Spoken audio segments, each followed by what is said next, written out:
Hi, I'm Leslie Vernick. I hope you've enjoyed this 12-part video series on how you can find your voice and reclaim your hope if you are in or have been in a destructive marriage.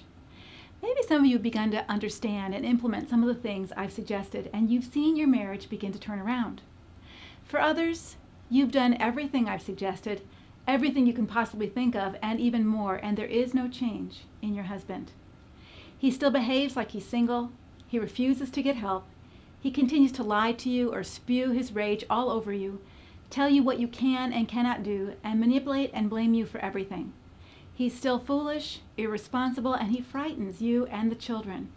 And he demands accountability from you, but he gives none in return. On top of this, he regularly pulls out the God hates divorce card to remind you that you're married to him for better or for worse, and you can never divorce him.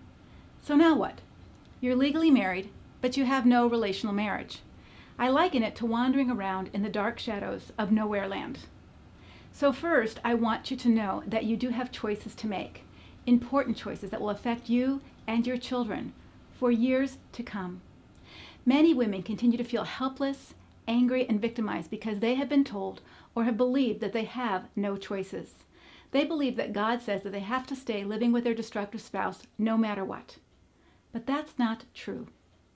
You not only have choices on what actions to take, but on what attitudes you will embrace in this period of your life. Not all conservative biblical scholars agree on what constitutes biblical grounds for separation or divorce, and indeed it can become very confusing to read through their points of view to discern whose perspective is more right or more true to the scriptures. And so here's what you're going to have to do. You're going to have to do some thinking and some digging on your own. You're going to have to pray hard, because it's tempting for those of us who are people helpers to tell you what God says you should do. Now, our motives are usually very good. We want to help you, and we care about you and your family, and we're afraid of you making the wrong choice, and we want to remain true to God's word, and therefore we will all have our opinion on what we think God says is best for you.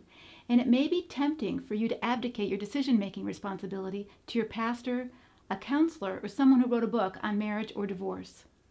If your husband has controlled you most of your marriage or made all of your significant decisions, you're not used to making decisions on your own.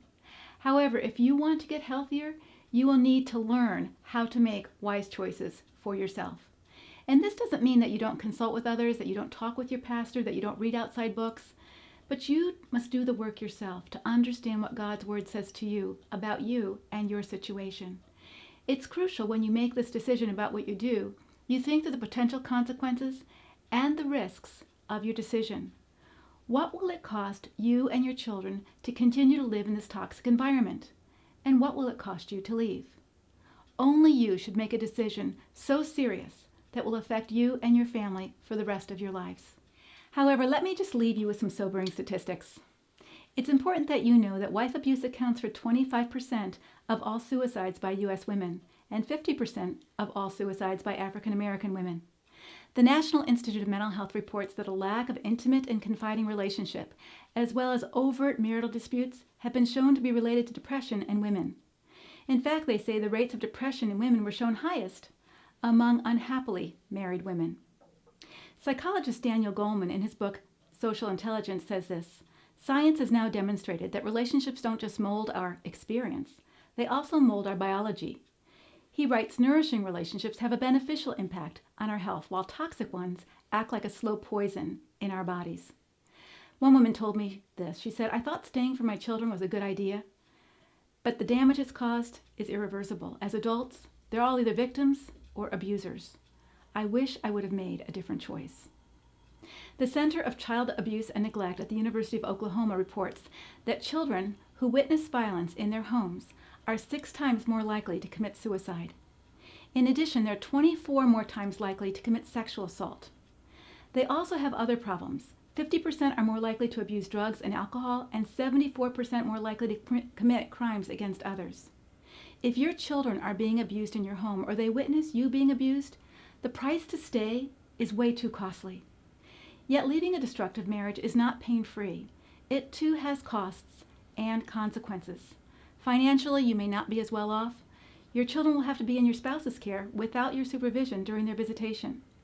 And depending on your spouse's propensity for retaliation and his financial resources, he can make your life quite miserable by repeatedly taking you back to court for child issues or other financial responsibilities. In addition, new challenges such as living alone for the first time, finding a new church family, or starting a career in midlife can be quite frightening for some women, and they feel more stressful than learning how to stay in a destructive marriage. Every woman in a destructive marriage must wrestle with what she believes God is telling her about her situation, because circumstances vary even in destructive marriages. The Bible doesn't always tell us exactly what to do in every single situation. And so the best we can do as finite, limited, sinful people is to read God's word for ourselves, pray hard, consult with wise people that we trust, and walk humbly with God in this journey. The Bible tells us that we walk by faith, not by sight, and we can't always see where we're going, but we still walk, trusting God will lead us and guide us forward. And so as you grow and pray and seek wise counsel, hopefully you will make the decision you do because you believe it is God's will and the most loving thing that you can do for yourself, for your children, and for your spouse. As I tell my coaching and counseling clients, if you choose to stay, stay well, get healthy, learn all you need to emotionally protect yourself against the negative impact of living with a destructive person, and regularly rid yourself of toxic emotions such as bitterness, resentment, and unforgiveness. You give God no glory staying in a destructive marriage with a stony and angry heart. On the other hand, if you choose to leave, leave well. There are women who have left a destructive marriage but are still unhealthy, dependent, angry, and bitter. Although you've left this destructive marriage, your own heart is still stuck in destructive ways, and that gives God no glory either. Oswald Chambers says this: to choose to suffer means there's something wrong. To choose God's will, even if it means suffering, is a different thing. No healthy saint ever chooses suffering. He chooses God's will as Jesus did, whether it means suffering or not.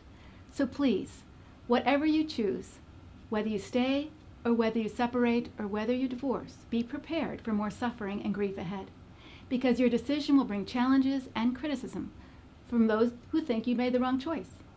Your choice will also bring opportunities for growth as well as temptations to sin. And knowing that these stumbling blocks and stepping stones are ahead of you will keep your eyes open so that you can be more vigilant and guard your heart and mind. So friend, choose God, not suffering, and He will instruct you and counsel you in the way that you should go. Take care and God bless.